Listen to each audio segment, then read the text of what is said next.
സ്വർഗരാജ്യം എല്ലാ വക മീനും പിടിക്കാൻ കടലിൽ വലയെറിഞ്ഞ ഒരു മനുഷ്യനോട് സാദൃശ്യം.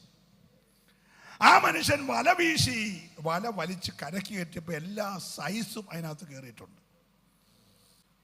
പക്ഷേ അവൻ വല നൂർത്ത് തിരിഞ്ഞു.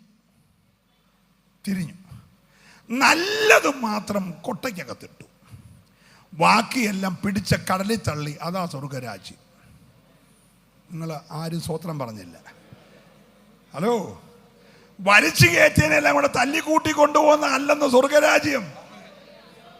മിലിറ്ററിയുടെ കോട്ട മേടിച്ച് ഫ്രിഡ്ജി വെച്ച് എന്നും വൈകിട്ട് ഓരോ അവൻ സടിക്കുകയും അടുത്ത പ്രാവശ്യം മേടിക്കാൻ വേണ്ടി അതിൽ 2 കുപ്പി വിൽക്കുകയും ചെയ്യുന്നവനെയും കൂട്ടിക്കൊണ്ടു പോകുന്നതല്ല. പുള്ളി എക്സ് മിലിറ്ററി ആയതുകൊണ്ട് പുള്ളിക്ക് കിട്ടും. സ്വത്രം. പുള്ളി അടിക്കുകയും ചെയ്യും, വിൽക്കുകയും ചെയ്യും. വിശ്വാസിക്ക് രഹസ്യ കച്ചവടം. സ്തോത്രം.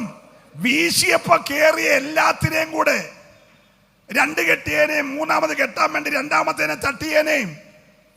Price the lord. ഒരു മുറിയുടെ വാടക ഒറ്റയ്ക്ക് കൊടുക്കാനില്ലാത്തതുകൊണ്ട് ആ പിള്ളേരെ കൂടെ കൂട്ടി മുറിയെടുത്ത് ഒന്നിച്ച് താമസിച്ചേനെയും, ഒരു സീറ്റേ വരാൻ കാശില്ലാത്തതിനും ബെർത്തെടുത്ത് 2 കൂടെ കിടന്ന് വന്നതിനെയും എല്ലാം കൂടെ കൂട്ടിക്കൊണ്ട് പോകുന്നതല്ല. ഉണ്ടെന്നില്ല. ഇന്ന് രാത്രി കെട്ടഴിയണം.